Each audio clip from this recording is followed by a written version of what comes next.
Capítulo 4. La importante distinción entre la primogenitura y el cetro. Es necesario en este punto hacer una distinción muy importante. Se trata de una verdad bíblica que casi nadie conoce. En efecto, son muy pocos los que han notado que las promesas dadas a Abraham tenían dos partes o fases, pero la Biblia misma distingue claramente entre ellas. De un lado están las promesas espirituales, aquellas que hablan de la simiente, o sea, una sola, Cristo, y la salvación a través de él. Esto es lo que la Biblia llama el cetro. Y de otro lado están las promesas materiales y nacionales, las que hablan de muchas naciones, de riqueza, poderío y posesión de la tierra prometida. Esto es la primogenitura. Aclaremos bien el significado de estos términos. Primogenitura, calidad o derecho del hijo primogénito, diccionario Larousse. Dignidad, prerrogativa o derecho del primogénito, diccionario de la Real Academia. La primogenitura es un derecho que se tiene por nacimiento. En cambio, la gracia no es un derecho, sino algo que es dado gratuitamente. Es el perdón o el trato favorable e inmerecido. La primogenitura, pues, no tiene nada que ver con la gracia. Es la promesa bíblica que se refiere a la progenie, o sea, a la descendencia. Las posesiones de la primogenitura pasan por herencia, como su nombre lo indica, del padre al hijo mayor. Cetro, bastón de mando, insignia del poder supremo, reinado, gobierno, diccionario Larousse. La descendencia real prometida culmina con Cristo y tiene que ver con la gracia acordada para todos. Hemos visto que Dios le hizo a Abraham dos promesas incondicionales, la primogenitura, o derecho adquirido por nacimiento, y el don gratuito de la gracia. Luego el Eterno prometió tanto la primogenitura como el cetro a Isaac y más tarde a Jacob. En este punto debemos abrir los ojos a una verdad nueva y maravillosa. Después de Jacob, las dos promesas se separaron. Las promesas del cetro, o sea, la progenie real que culminaría con Cristo y la gracia a través de él, fueron heredadas por Judá, hijo de Jacob y padre de todos los judíos. Pero la primogenitura no se otorgó a los judíos. Repetimos, las promesas de la primogenitura no fueron heredadas por los judíos. La Biblia lo dice claramente. No será quitado el cetro de Judá, Génesis 49:10, mas el derecho de primogenitura fue de José, Primera de Crónicas 5:2. Es ampliamente conocido el hecho de que el cetro, efectivamente, fue para Judá y que pasó de generación en generación dentro de esa tribu. El rey David fue de la tribu de Judá, lo mismo que todos los reyes de su dinastía que le sucedieron. Jesucristo también fue de la casa de David y de la tribu de Judá. Una verdad que muchos ignoran es el hecho de que solamente una parte de los hijos de Israel eran judíos. Esta afirmación se comprobará y explicará detalladamente en el capítulo 6. Solamente eran judíos los pertenecientes a tres tribus: Judá, Benjamín y Leví. Todos los judíos son israelitas, pero también hay muchos israelitas que no son judíos. Entendamos, pues, que la promesa de la primogenitura no pasó a los judíos. En cambio, el cetro, la promesa de Cristo y de la gracia, sí pasó a esta tribu. Jesús dijo, la salvación viene de los judíos, Juan 4:22. Y Pablo escribió, no me avergüenzo del Evangelio, porque es poder de Dios para salvación a todo aquel que cree, al judío primeramente, y también al griego, Romanos 1:16. Las promesas de gracia fueron heredadas por la tribu de Judá. En cambio, las promesas que la Biblia llama el derecho de primogenitura han pasado totalmente inadvertidas. Muy pocos han notado que Dios le hizo a Abraham otras promesas, además de la promesa del cetro.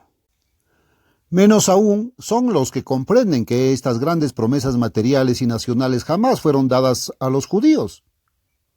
El hecho asombroso que ha pasado inadvertido es que el derecho de primogenitura fue de José. Primera de Crónicas 5:2. Y como veremos más adelante, ni José ni sus descendientes eran judíos. Este derecho de primogenitura constituye el punto esencial de toda esta verdad y nos dará la llave para poder abrir la puerta del panorama profético.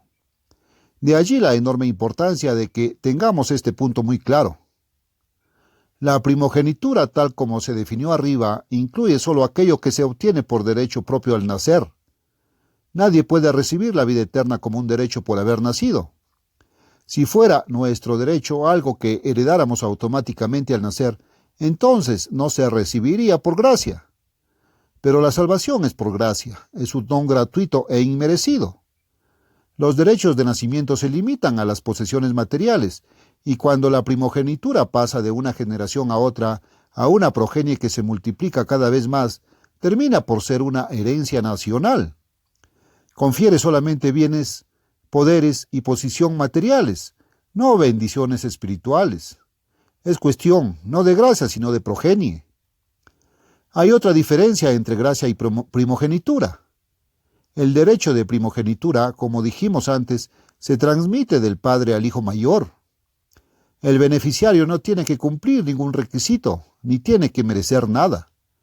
La recibe como derecho propio por el simple hecho de haber nacido como primogénito de su padre. Sin embargo, este hijo mayor puede perder ese derecho, puede resultar no apto para recibirlo desde un principio. En cambio, el don de inmortalidad que se recibe por gracia sí tiene ciertas condiciones. Nadie tiene la prerrogativa o el derecho a la vida eterna.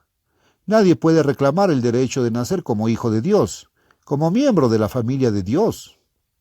Si ello fuera así, los resultados serían inimaginables. Un criminal o un ateo rebelde, desafiante, hostil, podría aborrecer a Dios, retarle, negarse a obedecerle, y al mismo tiempo exigirle la vida eterna como algo a lo cual tuviera derecho. Podría exigir el derecho de nacer dentro de la familia de Dios y recibir el vastísimo poder de un hijo de Dios, para luego emplear ese poder oponiéndose a Dios. Podría hacer de la familia de Dios una casa dividida contra sí misma. Podría causar fricción, hostilidad, odio e infelicidad entre todos los hijos de Dios. En resumen, podría exigir ese poder, ese don de Dios, como un derecho para abusar de él, utilizándolo para hacer el mal. Muchos de los que profesan ser cristianos creen que no hay condiciones, nada que tengamos que hacer para recibir la gracia de Dios. Se rebelan contra la ley de Dios, se niegan a guardarla y desvirtúan la verdad diciendo que si Dios exigiera obediencia, ello significaría que la salvación se puede ganar con méritos. Ellos le demandan a Dios esto, mientras permanecen en rebelión contra Él y rehúsan cumplir su ley. Pensemos a dónde nos llevaría todo esto. Entendámoslo. La vida eterna ciertamente es un don gratuito de Dios. Nosotros no podemos ganarla ni merecerla, pues no es un derecho nuestro. No podemos exigírsela a Dios mientras nos rebelamos contra su gobierno y rehusamos dejar que Él gobierne nuestra vida. Por lo tanto, Dios ha impuesto condiciones. El hecho de cumplirlas no nos hace merecedores de nada, pero Dios da su Espíritu Santo gratuitamente a aquellos que lo obedecen. No se trata de un pago o una recompensa, sino que las Escrituras hablan del Espíritu Santo, el cual ha dado Dios a los que le obedecen. Hechos 5:32. Así que es un don gratuito. Este principio se puede ilustrar de la siguiente manera. Supongamos que un hombre rico llama a 7 personas y les dice: al que se adelante a recibirlo, le daré, como un don gratuito, una gran cantidad de dinero. Por supuesto, el hecho de que las personas pasen a recibirlo no las hace merecedoras del dinero. Antes bien, el adelantarse es solo un requisito que deben cumplir para recibir el don ofrecido. La palabra gracia significa perdón inmerecido. Dios perdona a quienes se arrepienten, y arrepentirse es deponer la rebelión, la hostilidad, la desobediencia, es comenzar a obedecer la ley de Dios. El hecho de que Dios no da el don maravilloso de la inmortalidad, junto con el poder divino que conlleva, a aquellos que lo emplearían para hacer mal, el hecho de que Él opte por darlo solamente a quienes vayan a emplearlo correctamente, no significa que estos individuos lo hayan ganado o merecido por sus obras. Si no hubiera condiciones, entonces cada cual podría exigirlo y lo recibiría, no por gracia, sino por derecho propio. El solo hecho de la gracia requiere cumplir necesariamente las condiciones establecidas por Dios. Aún así, es un don inmerecido. La obediencia a Dios no nos hace merecedores ni ganadores de nada. La obediencia es apenas lo que nosotros le debemos a Dios.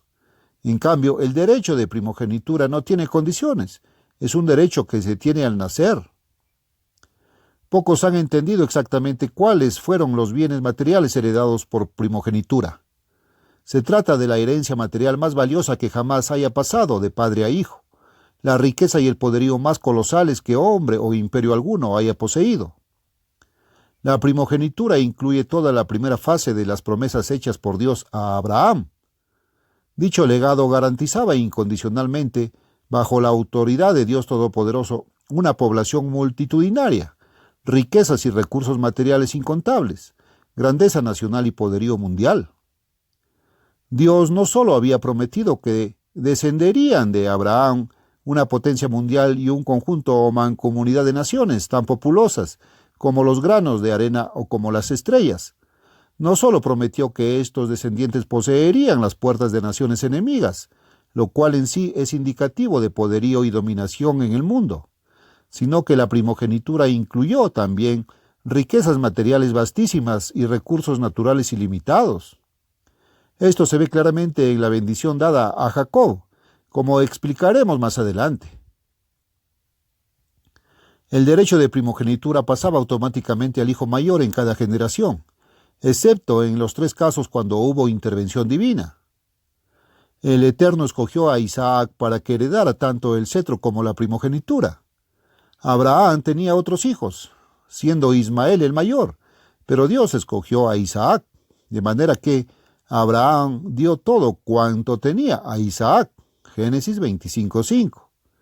Isaac era el primogénito legítimo de Abraham, pues Ismael era hijo de Agar, la sierva egipcia de Sara. Abraham amaba a Ismael y deseó para él la primogenitura. Y dijo Abraham a Dios: ojalá Ismael viva delante de ti. Génesis 17:18. Su esposa Sara era estéril. Pero Dios respondió: ciertamente Sara tu mujer te dará a luz un hijo y llamará su nombre Isaac, y confirmaré mi pacto con él como pacto perpetuo para tus descendientes después de él. Y en cuanto a Ismael, le bendeciré y le haré fructificar y multiplicar mucho en gran manera, y haré de él una gran nación. Mas yo estableceré mi pacto con Isaac.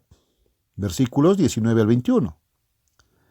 Con respecto a la nación que habría de descender de Ismael, el ángel del Eterno había dicho a Agar: él será hombre fiero, su mano será contra todos, y la mano de todos contra él. Y al oriente, traducción correcta, de todos sus hermanos habitará. Génesis 16:12. Aquí se nos dan 2 indicios. 1. Los descendientes de Ismael habrían de convertirse en una gran nación, pero no tan grande como las naciones de la primogenitura. Y 2. Habitarían al oriente de sus hermanos, los descendientes de Isaac, poseedores de la primogenitura. Los hijos de Ismael se convirtieron en los árabes de hoy. La nación y conjunto de naciones que tienen la primogenitura deberían ser pues más grandes, más ricas, más poderosas, y deben situarse geográficamente al occidente de las naciones árabes. Abraham fue el paralelo humano de Dios Padre, e Isaac de Cristo. Hay mucho que decir al respecto, pero el espacio no nos permite entrar en detalles. Baste señalar que si nosotros somos de Cristo, entonces somos hijos de Abraham. Gálatas 3:29. el padre de los que son de fe, Gálatas 3:7, que Abraham fue llamado a sacrificar a su único hijo, legítimo, y estuvo dispuesto a hacerlo, Génesis 22:2, tal como Dios dio su único hijo engendrado, Jesucristo, por los pecados del mundo, que Rebeca, esposa de Isaac, es símbolo de la iglesia, y tuvo que enamorarse de él y aceptarlo como esposo, antes de verlo con sus ojos, y que Isaac nació por una promesa y por un milagro de Dios, así como Jesús nació milagrosamente de la Virgen María. Isaac tuvo hijos gemelos, Esaú y Jacob. Esaú fue el primogénito y como tal, el heredero legal de la primogenitura, pero subestimándola optó por venderla a su hermano Jacob. Dios había escogido a Jacob desde antes de nacer los gemelos para que poseyera las promesas.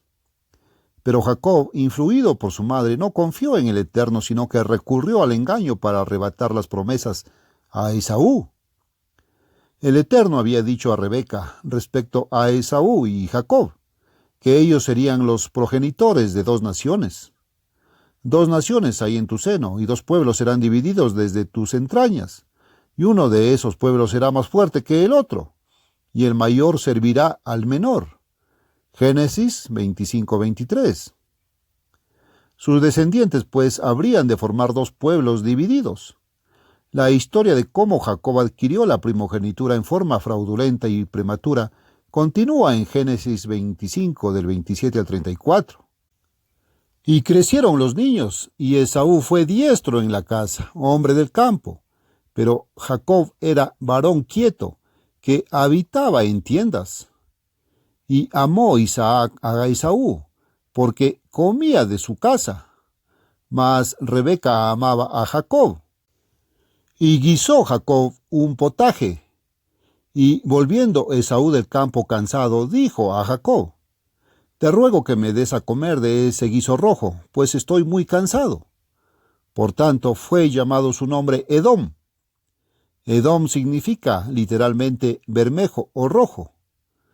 Esta será otra clave para comprender las profecías bíblicas, y el lector debe recordar siempre que Edom se refiere a Esaú. Muchas profecías sobre el tiempo actual y futuro hablan de Edom, y solo pueden entenderse sabiendo que se refieren a los descendientes de Esaú, entre otros, la nación turca.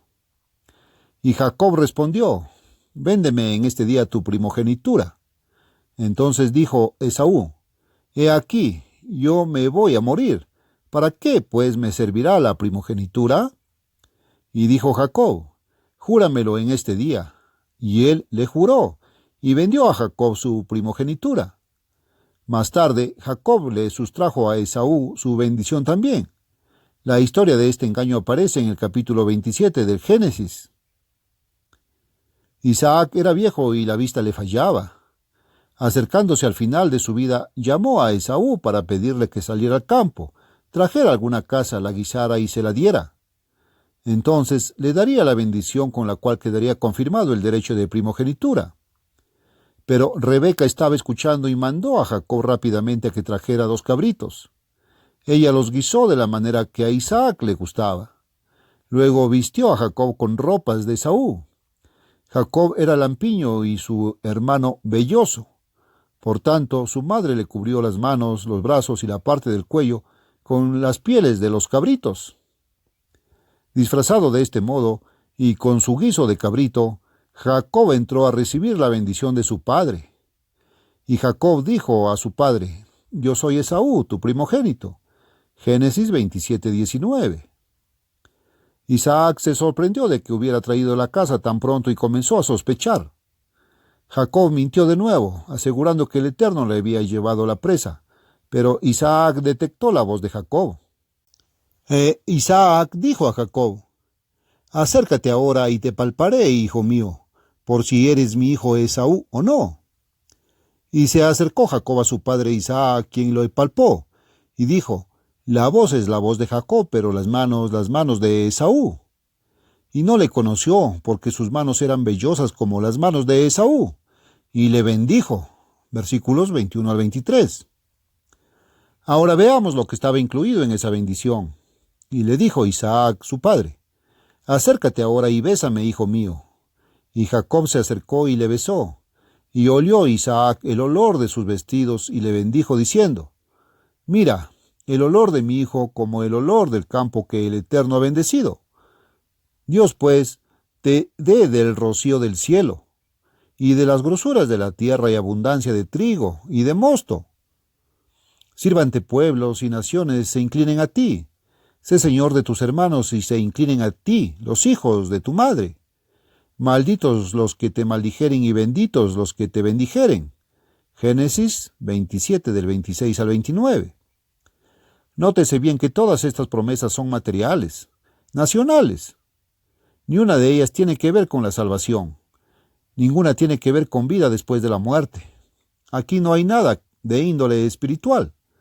Todas hablan solamente de esta vida física, prosperidad nacional, lluvias, abundancia de trigo y de mosto, las grosuras de la tierra, es decir, las tierras fértiles, posesiones, ganancias. Naciones se inclinen a ti, sírvante pueblos.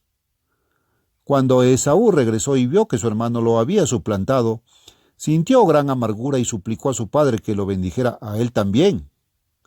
Pero Isaac ya no podía invalidar la bendición dada a Jacob. Entonces pronunció la siguiente profecía sobre Esaú. He aquí será tu habitación, traducción correcta, lejos de las grosuras de la tierra y del rocío de los cielos de arriba. Y por tu espada vivirás, y a tu hermano servirás. Y sucederá, cuando te fortalezcas, que descargarás su yugo de tu cerviz. Y aborreció Esaú a Jacob, versículos 39 al 41. En el versículo 39 transcrito arriba, la preposición hebrea min debe traducirse no en, sino lejos de. En realidad, lo que se profetizó para Esaú fue más una maldición que una bendición. Y ella efectivamente aconteció a los descendientes de Esaú. Los escasos registros de la historia, unidos a otras pruebas, muestran que algunos de los descendientes de Esaú llegaron a conocerse como turcos. Por lo tanto, debemos recordar que las profecías para los últimos tiempos que se refieren a Edom o Esaú generalmente están dirigidas a la nación turca. La profecía de Isaac, pronunciada poco antes de morir, indicó que llegaría un momento en que los descendientes de Esaú tendrían dominio y romperían el yugo de los israelitas. Esto se ha cumplido. Los hijos de Israel, por su pecado, fueron sacados de la tierra prometida, que era parte de la primogenitura. Más tarde, los turcos alcanzaron poderío y dominio, y ocuparon Palestina 400 años antes de que pasara a manos de Inglaterra en 1917. Volviendo al hilo de nuestra historia, antes de que Jacob naciera, Dios le había revelado a su madre que Jacob debería recibir la primogenitura. Pero ella, en vez de esperar que el Eterno realizara esto a su manera, Rebeca planeó con Jacob la manera de obtener la primogenitura por medio de la mentira y el engaño. Nosotros hoy podemos aprender una lección de este hecho. Así como Isaac es, en cierta forma, el símbolo de Cristo, también Rebeca es, en cierta forma, el símbolo de la iglesia que aún adolece de debilidad espiritual y carnalidad. A veces somos demasiado impacientes. Le pedimos al Todopoderoso cosas que Él ha prometido en su palabra y queremos dictarle a Él cómo y cuándo deben cumplirse. Tenemos que aprender a esperar a que el Señor actúe. Él siempre hace las cosas a su manera y cuando considera apropiado hacerlas. Además, sabemos, porque Él lo ha dicho, que sus caminos no son los nuestros. Una vez que dejamos algo en manos del Todopoderoso, tengamos no solo confianza, sino también respeto por Él, y dejemos el asunto para que Él lo resuelva como bien le parezca. Si Jacob hubiese confiado en el Eterno en vez de tomar las riendas él mismo, habría recibido la primogenitura en forma más digna. Tal como ocurrió, Jacob, cuyo nombre significa suplantador, se vio en muchas dificultades, más que sus predecesores, para conseguir la bendición de Dios sobre la anhelada posesión. Tuvo que soportar años de pruebas y dificultades. Tuvo que luchar toda la noche con un ángel. Génesis 32, 24 al 29.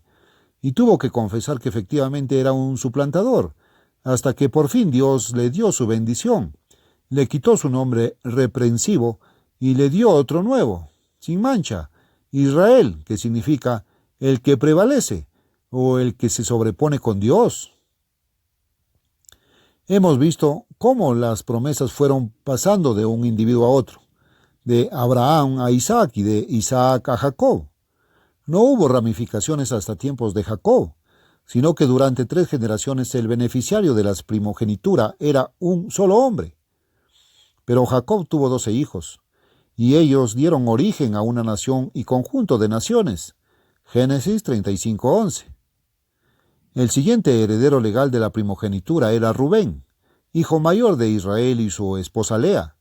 Pero Rubén la perdió, al igual que Esaú, y la recibió José, 11º hijo de Jacob, pero primogénito de Raquel, la segunda esposa a quien él verdaderamente amaba.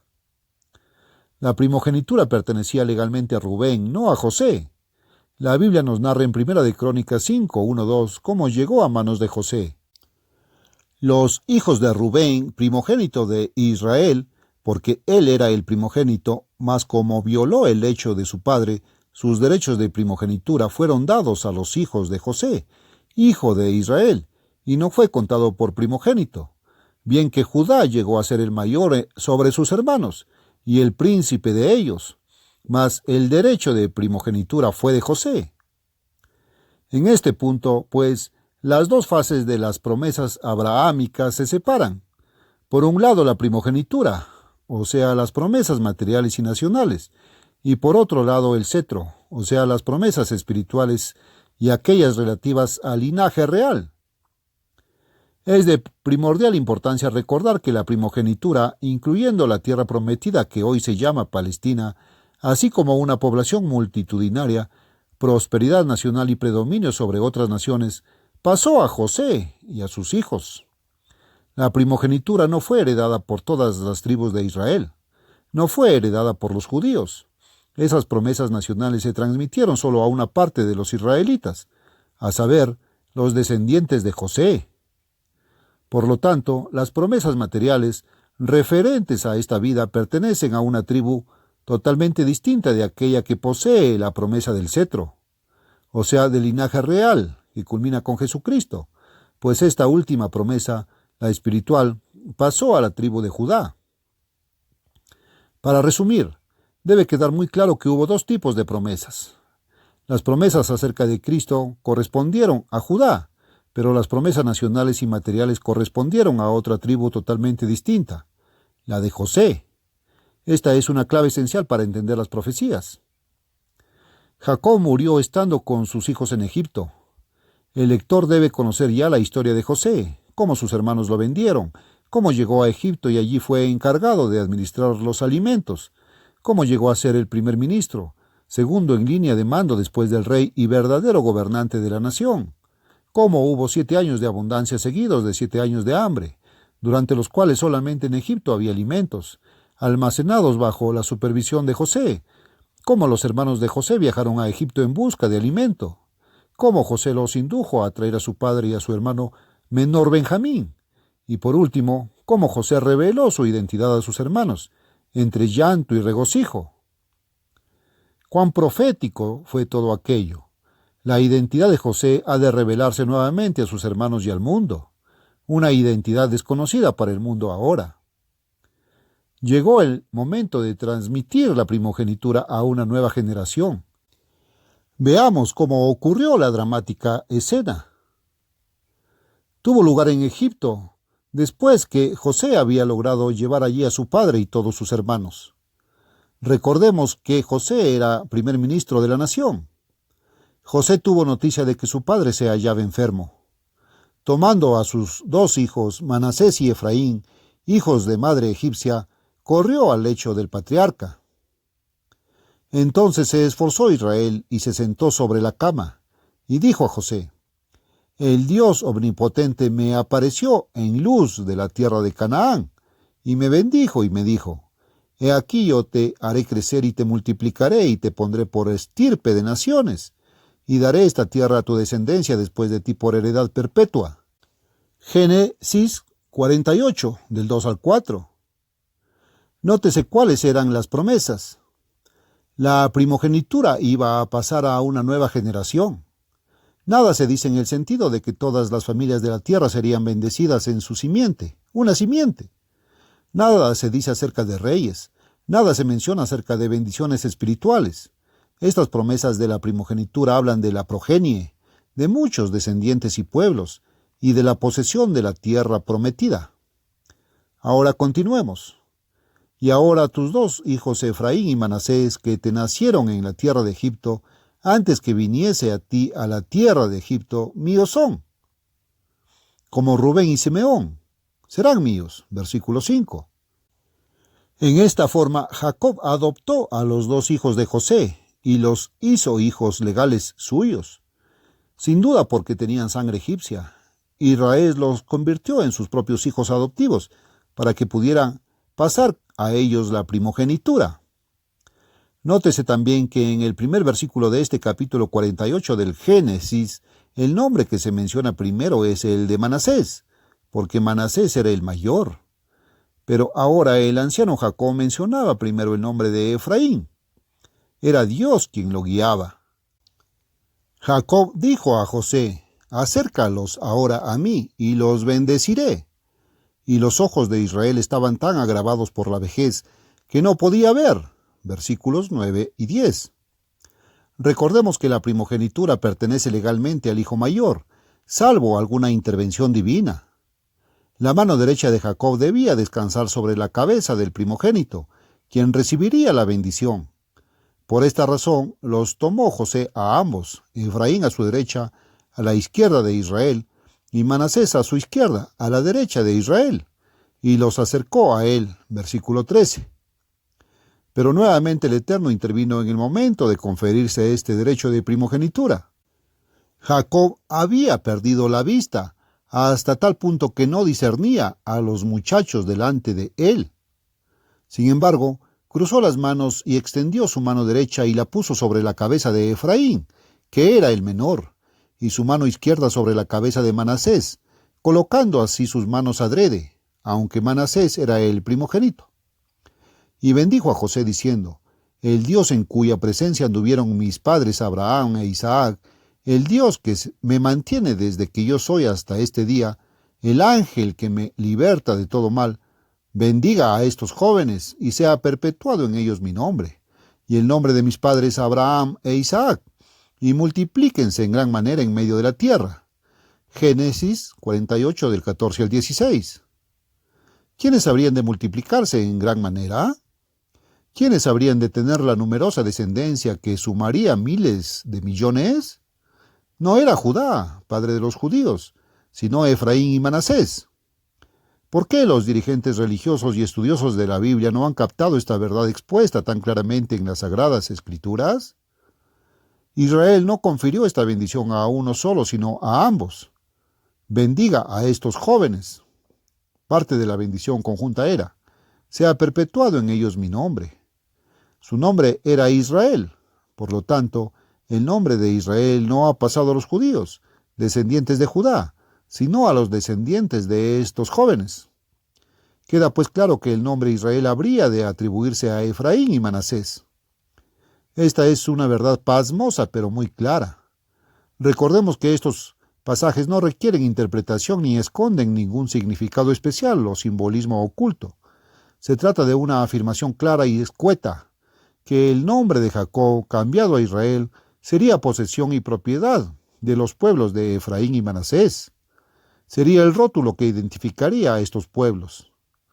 Entonces, ¿quién es, según la Biblia, el verdadero Israel de hoy, hablando en el aspecto nacional? Efraín y Manasés. Efraín y Manasés recibieron conjuntamente el derecho al nombre de Israel. Este habría de convertirse en el nombre nacional de sus descendientes, y sus descendientes no son los judíos. Por lo tanto, muchas de las profecías acerca de Israel o Jacob no se están refiriendo a los judíos ni a las naciones formadas por los descendientes de otras tribus israelitas. Pocos son los teólogos, religiosos o estudiosos de la Biblia que conocen esta verdad. Muchos rehúsan reconocerla. Los descendientes de estos dos jóvenes, Efraín y Manasés, habrían de convertirse en la gran multitud prometida, la nación y conjunto de naciones. Las bendiciones materiales son para ambos, pero no para las otras tribus. En este momento José se dio cuenta de que Jacob no tenía su mano derecha sobre la cabeza del primogénito, y trató de cambiarla. Y dijo José a su padre: «No así, padre mío, porque este es el primogénito. Pon tu mano derecha sobre su cabeza». Mas su padre no quiso y dijo: «Lo sé, hijo mío, lo sé. También él vendrá a ser un pueblo, y será también engrandecido, pero su hermano menor será más grande que él, y su descendencia formará multitud, o conjunto de naciones». Y los bendijo aquel día, diciendo: «En ti bendecirá Israel, diciendo: hágate Dios como a Efraín y como a Manasés». Y puso a Efraín antes de Manasés. Génesis 48 del 18 al 20. En este punto las promesas dejan de ser colectivas. Ya no se hacen conjuntamente a los dos jóvenes. Jacob profetiza ahora individualmente para cada uno. Como hemos visto antes, la descendencia numerosa habría de formar una nación y conjunto de naciones. Ahora vemos que la nación que sería verdaderamente grande saldría de Manasés, hijo de José. El conjunto de naciones saldría de Efraín. Nótese, sin embargo, que antes de dividirse las promesas, esta bendición profética indica claramente que los descendientes de estos jóvenes permanecerían juntos y que juntos crecerían hasta formar una multitud, para luego separarse. Manasés se convertiría en una gran nación y Efraín en un conjunto de naciones. Este es otro detalle de las futuras características de estos pueblos. El cumplimiento de esta profecía no se hallaría en los hijos de Judá, ni en los descendientes de las demás tribus. La promesa de una gran nación o un conjunto de naciones que en unión formarían una gran multitud con enorme prosperidad material y nacional y poseerían las puertas de los demás, se aplica únicamente a estos dos jóvenes y a las tribus que de ellos salieron. Debemos añadir aquí que las tribus de Efraín y Manasés nunca alcanzaron tal superioridad en tiempos de la historia bíblica. Algunos pensarán que la casa de Judá fue la nación y las 10 tribus el conjunto de naciones. Pero ninguna de estas promesas fue para Judá ni para las demás tribus. Antes bien, todas fueron para José, las 2 tribus de Efraín y Manasés. Estas profecías nunca se cumplieron en tiempos bíblicos. Por consiguiente, tenemos que buscar su cumplimiento entre el final del relato histórico de la Biblia y el tiempo actual. Estando aún en espíritu de profecía, Jacob reunió a sus 12 hijos para decirles cómo sería la descendencia de cada uno en los últimos tiempos. Estas profecías deben ayudarnos a identificar a los descendientes de las tribus de Israel hoy.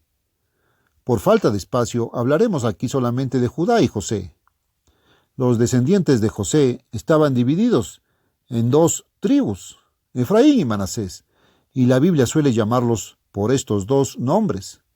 El hecho de que aquí se les nombre José indica claramente que la profecía se aplica a ambos. Y llamó Jacob a sus hijos y dijo: «Juntaos y os declararé lo que os ha de acontecer en los días venideros. Judá, te alabarán tus hermanos, tu mano en la cerviz de tus enemigos. Los hijos de tu padre se inclinarán a ti. Cachorro de león, Judá, de la presa subiste, hijo mío. Se encorvó, se echó como león, así como león viejo. ¿Quién lo despertará? No será quitado el cetro de Judá, ni el legislador de entre sus pies, hasta que venga Silo, y a él se congregarán los pueblos». Génesis 49:1 y del 8 al 10. La palabra Silo se refiere al Mesías, el príncipe de paz o la simiente de Abraham. Respecto a José, las tribus conjuntas de Efraín y Manasés, Israel profetizó para nuestros tiempos. Rama fructífera es José. Esto refleja la promesa de las multitudes incluida en la primogenitura. Rama fructífera junto a una fuente, cuyos vástagos se extienden sobre el muro. Génesis 49:22.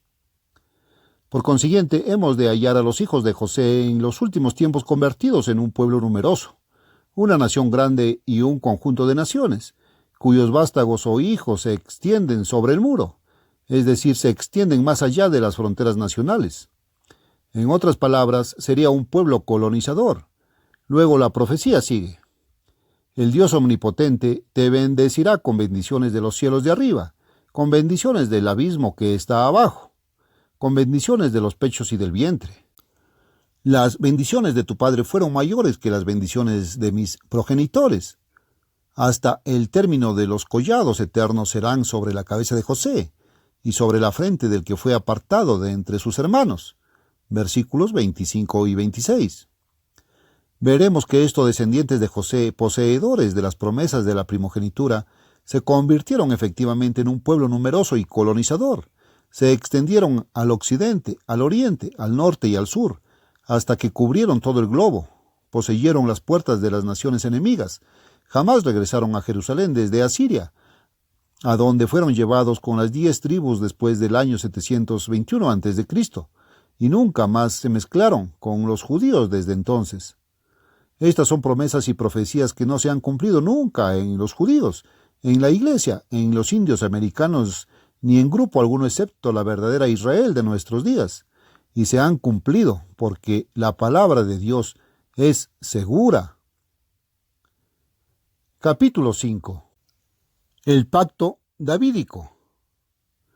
Después de la muerte de Jacob y de sus 12 hijos en Egipto, sus descendientes aumentaron en 2 siglos y cuarto hasta contar probablemente de 2 a 3 millones.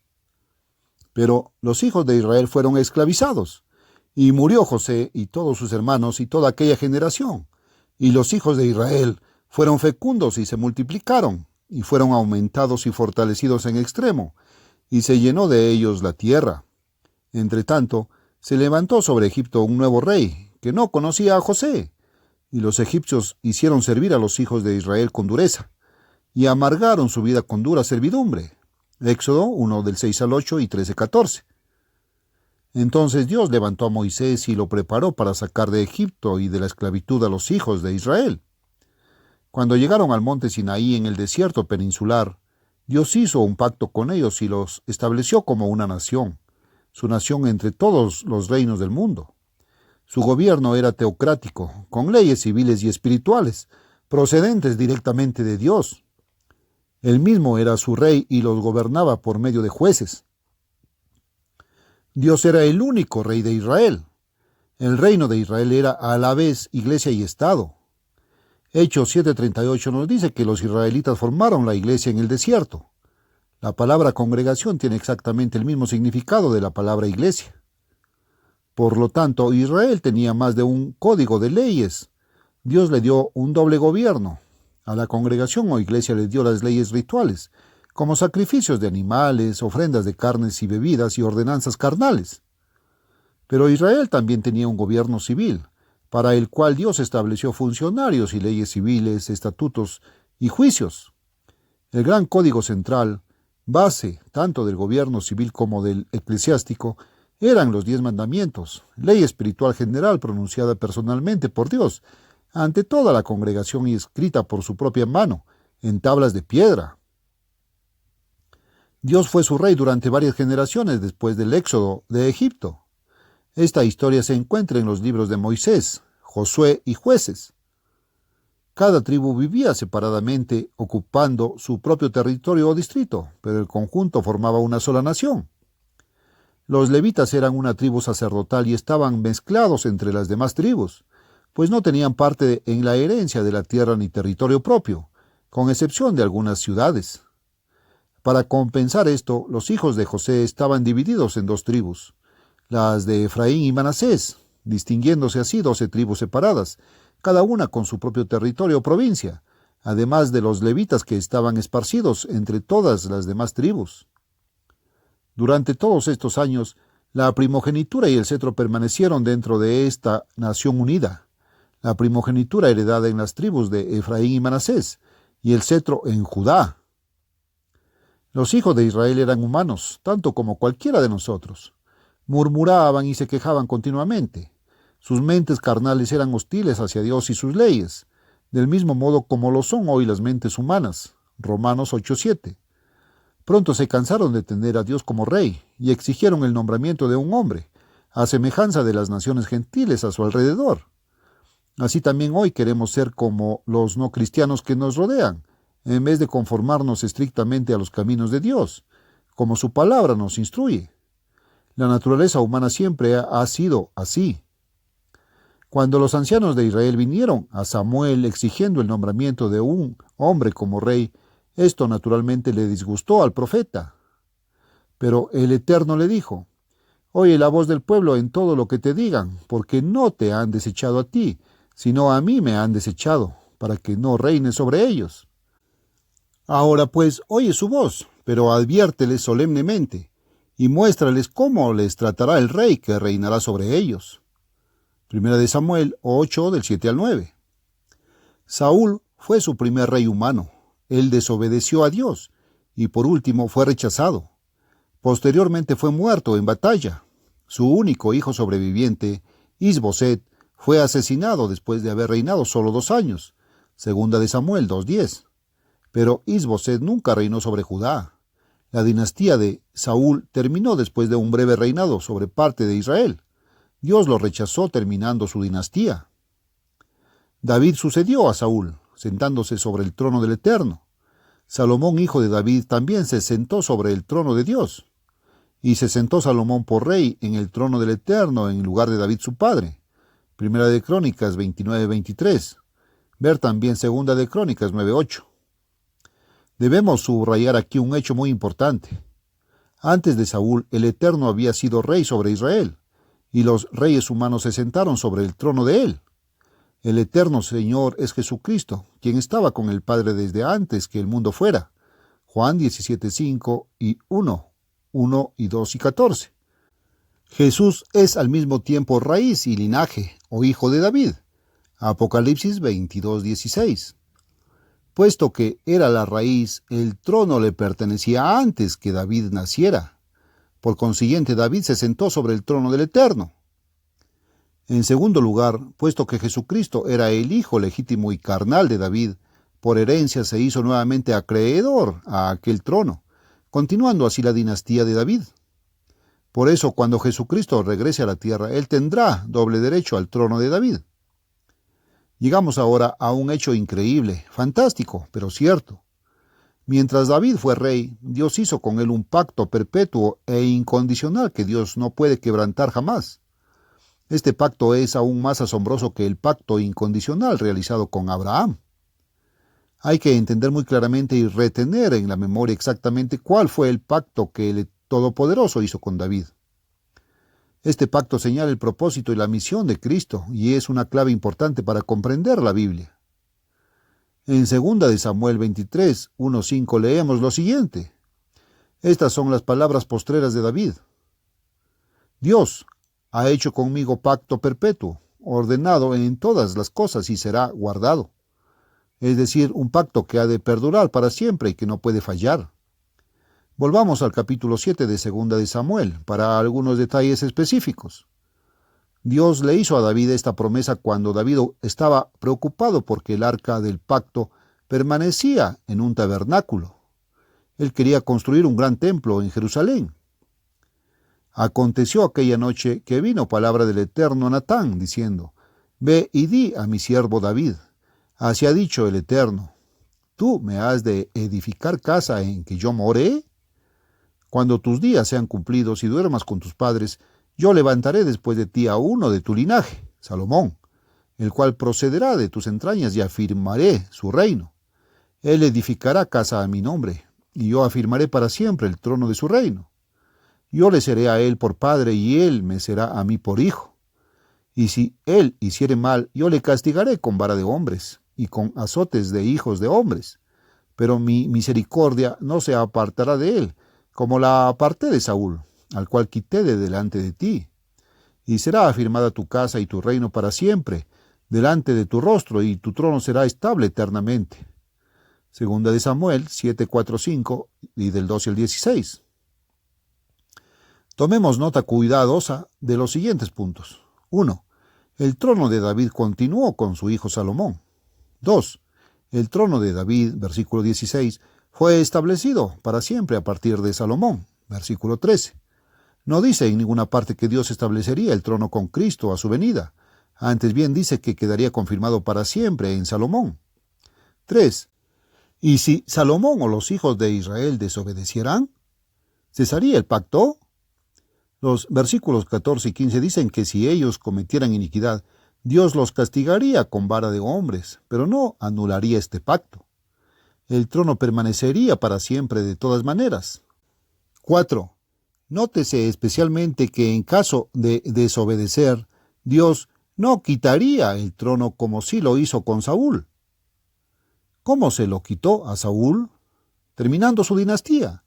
Ningún hijo de Saúl se sentó jamás sobre su trono. En cambio, la dinastía de Salomón no tendría fin. El castigo de la desobediencia llegaría por mano de hombre. 5. Dios estableció su trono firmemente con David y con Salomón. Si el trono de David dejara de existir aún por el término de una generación, ¿podríamos afirmar que había sido establecido para siempre como Dios aquí lo promete? He aquí un hecho tan poco comprendido como cualquiera en la Biblia. Dios Todopoderoso hizo con David un pacto absolutamente obligatorio. Y veremos exactamente cuán obligatorio, garantizando incondicionalmente que a partir de aquel momento jamás habría una generación sin un descendiente de David sentado sobre ese trono y gobernando a hijos de Israel. Era la promesa garantizada de una dinastía continua e inquebrantada por todas las generaciones para siempre. Es difícil de creer. Sin embargo, Dios así lo prometió y garantizó. No habría condiciones, nada podría evitarlo. Los pecados del pueblo no lo alterarían. La promesa permanecería inmutable. ¿Dónde se encuentra aquel trono hoy? La historia bíblica presenta una serie de reyes, todos descendientes de David, que perpetuaron una dinastía continua hasta el año 585 a.C. En ese año el rey Sedequías, último del relato bíblico que se sentó sobre aquel trono, fue capturado por los ejércitos del rey Nabucodonosor de Babilonia. Después de sacarle los ojos, lo llevaron a Babilonia donde murió prisionero. Además, todos sus hijos fueron muertos. Todos los nobles de Judá que no estaban ya presos o esclavizados en Babilonia fueron asesinados, de modo que ninguno sobrevivió para ocupar el trono de David. Los caldeos destruyeron a Jerusalén, quemaron el templo y las casas reales, y se llevaron cautivos y esclavos a los judíos. Ciertamente no hay constancia de ningún rey de la línea de David que haya gobernado sobre Judá desde aquel día hasta hoy. Pero la línea de Joaquín sobrevivió en el cautiverio babilónico, y de esa línea de David descendió Jesús. Algunos dirán que el trono se establece hoy en Cristo, pero él aún no se ha posesionado del trono. En la parábola de Lucas 19:12, Jesús es el noble que se va a un país lejano, el cielo, para recibir el derecho a un reino y después regresar. Jesucristo no se sentará sobre el trono de David hasta que venga a la tierra por segunda vez. Pero, ¿qué de los casi 600 años desde la muerte del rey Sedequías hasta el nacimiento de Jesucristo? ¿Quién reinó sobre los israelitas ocupando el trono de David durante todas esas generaciones?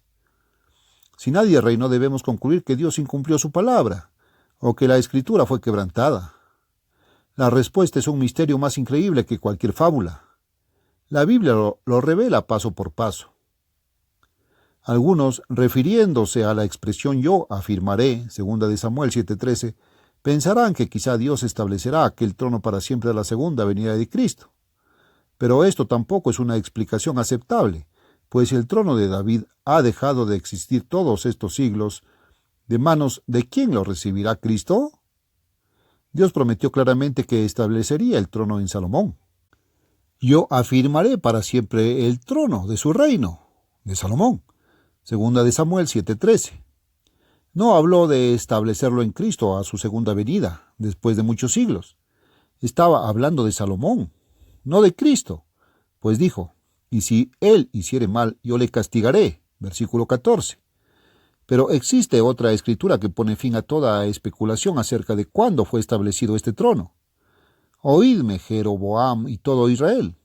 ¿No sabéis vosotros que el eterno Dios de Israel dio el reino a David sobre Israel para siempre, a él y a sus hijos, bajo pacto de sal? 2 de Crónicas 13:4-5. Aquí se demuestra que el trono fue establecido en el pasado. Dios le dio aquel reino a David y a sus hijos, no a su hijo, Cristo, sino a sus hijos en plural, continuamente y para siempre.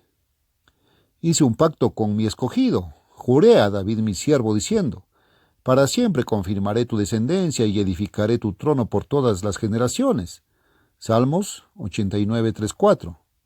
Notémoslo. Aquel trono establecido para siempre habría de afirmarse por todas las generaciones de manera continua y perpetua, para siempre. Todas las generaciones ciertamente incluyen no solo las generaciones desde David hasta Sedequías, que están consignadas en la Biblia, sino también las siguientes hasta el nacimiento de Cristo. ¿Quién ocupó el trono durante esas generaciones? Si dejó de existir con Sedequías, entonces ya no existe hoy. ¿Y cómo se sentará Cristo sobre un trono inexistente? Cristo no está sentado ahora en ese trono, sino en el trono de Dios Todopoderoso en el cielo. Apocalipsis 3:21. Entonces, ¿qué sucede con nuestra generación actual? ¿Dónde hay un descendiente de David sentado en línea de sucesión ininterrumpida sobre el trono de David y reinando sobre hijos de Israel?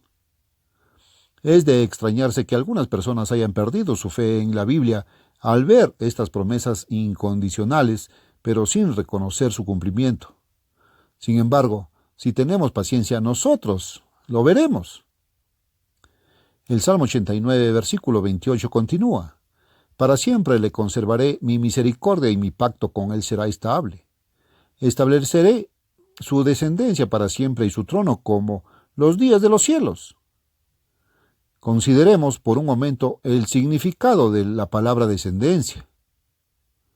Esa descendencia no es toda la población de los hijos de Israel, sino los descendientes o hijos de David, los cuales habrían de ser reyes. David pertenecía a la tribu de Judá, que poseía el cetro, no la primogenitura. Su descendencia sería una línea real, de modo que literalmente significa su dinastía o linaje reinante. Mientras su trono permanece por todas las generaciones, como los días del cielo, consideremos el siguiente versículo.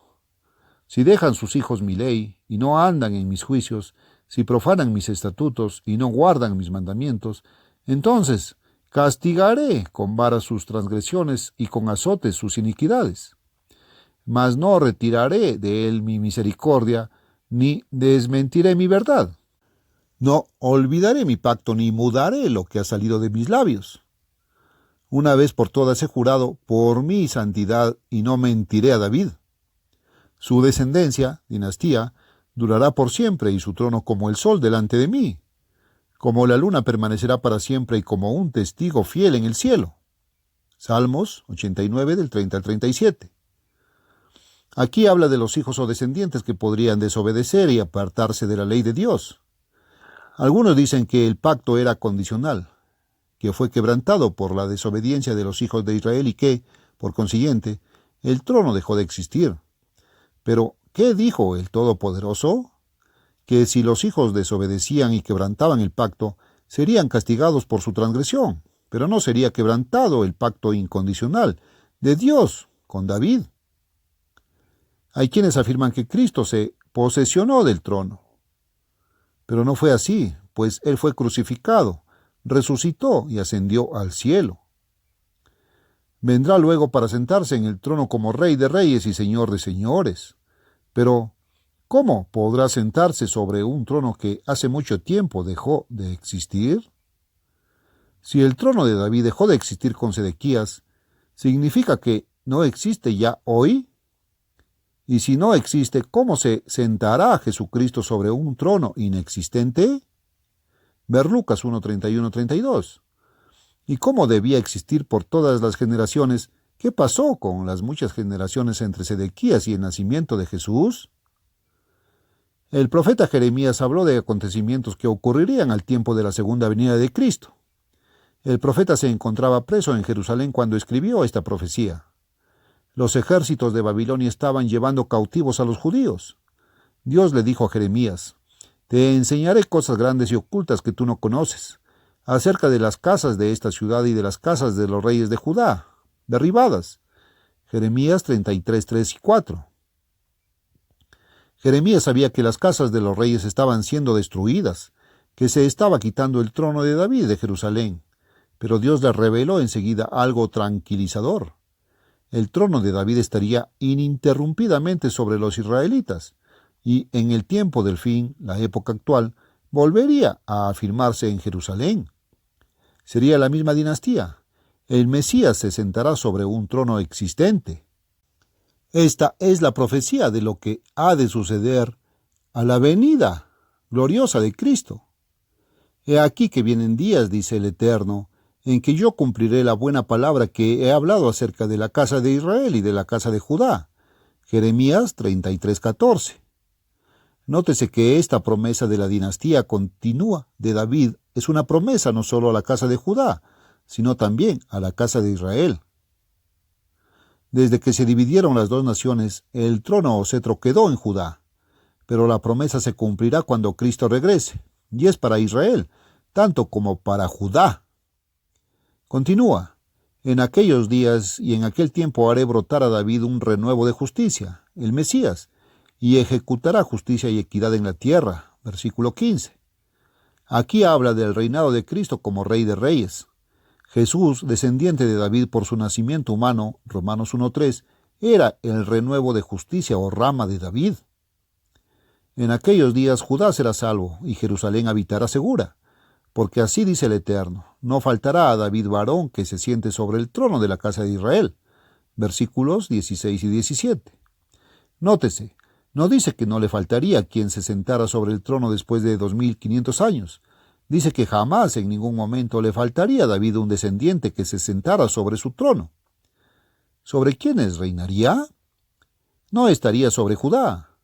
La Biblia misma lo dice. Durante estos 2500 años no le faltaría a David quien se sentara sobre su trono, pero reinando en la casa de Israel, no de Judá. Dios le reveló esta profecía a Jeremías en el momento en que el trono se estaba desarraigando de Judá. Durante los 2500 años hasta la segunda venida de Jesucristo, habría de ser el trono de la casa de Israel. Está claro que después del retorno de Jesucristo, Israel ofrecerá nuevamente sacrificios y ofrendas encendidas. La profecía de Ezequiel, desde el capítulo 40 hasta el final del libro, habla de este periodo y menciona tales sacrificios. Mas para entonces la tribu de Leví no habrá sido destruida, pues vivirán aún los descendientes de aquella tribu sacerdotal. En Jeremías 33:18 leemos: ni a los sacerdotes y levitas faltará varón que delante de mí ofrezca holocausto y encienda ofrenda, y que haga sacrificio todos los días. Esto no quiere decir que se habrán ofrecido sacrificios durante todos estos años anteriores a la venida de Jesucristo. Otras escrituras demuestran claramente que los cristianos no deben ofrecer sacrificios una vez cumplido el sacrificio de Cristo, y que tampoco fueron ofrecidos por los judíos después de la destrucción del templo en el año 70 después de Cristo. Pero otras profecías anteriores demuestran igualmente que los descendientes de David reinarían en el trono de David durante todas las generaciones, comenzando por Salomón. Es posible que muchos, si no la mayoría, de los llamados al verdadero ministerio de Jesucristo durante todos estos siglos hayan sido de la tribu de Leví, puesto que muchos de los levitas se quedaron entre las 10 tribus, aunque sabemos que muchos otros permanecieron entre los judíos. Los levitas perdieron así su identidad junto con las 10 tribus. Nótese ahora la obligatoriedad del pacto de Dios con David. Así dice el Eterno: si podéis invalidar mi pacto con el día y mi pacto con la noche, de tal manera que no haya día ni noche a su tiempo, entonces podrá también invalidarse mi pacto con mi siervo David, para que le falte un hijo que reine sobre su trono. Jeremías 33:20-21. Continuemos. ¿No has echado de ver lo que habla este pueblo, diciendo: las dos familias que el Eterno había escogido, las ha desechado? Y han tenido en poco a mi pueblo, hasta no tenerlo más por nación. Versículo 24. Esto es lo que la gente ha estado diciendo, tal como lo fue profetizado.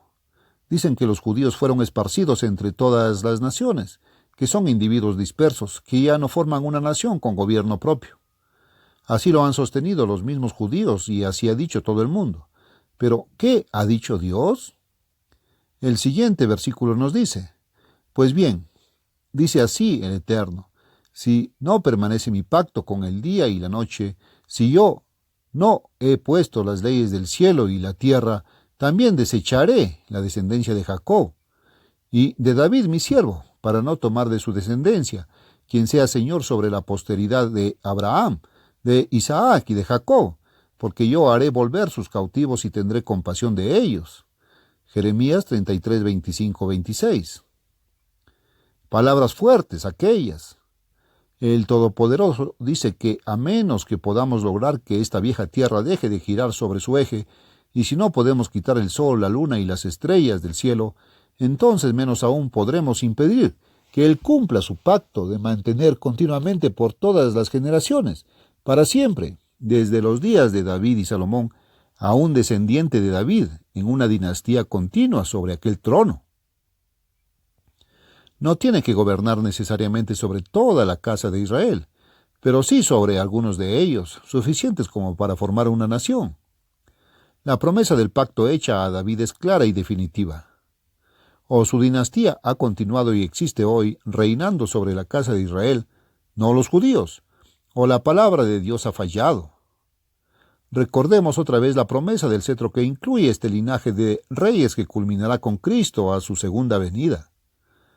No será quitado el cetro de Judá, ni el legislador de entre sus pies, hasta que venga Silo, Cristo, y a él se congregarán los pueblos. Génesis 49:10. ¿Se ha quitado el cetro de Judá? ¿Ha dejado de existir aquel trono? ¿O existe hoy, tal como Dios lo prometió, un trono existente y vigente, del cual Jesucristo se podrá posesionar cuando regrese a la tierra? La infalibilidad de la Biblia, la palabra de Dios, está en juego.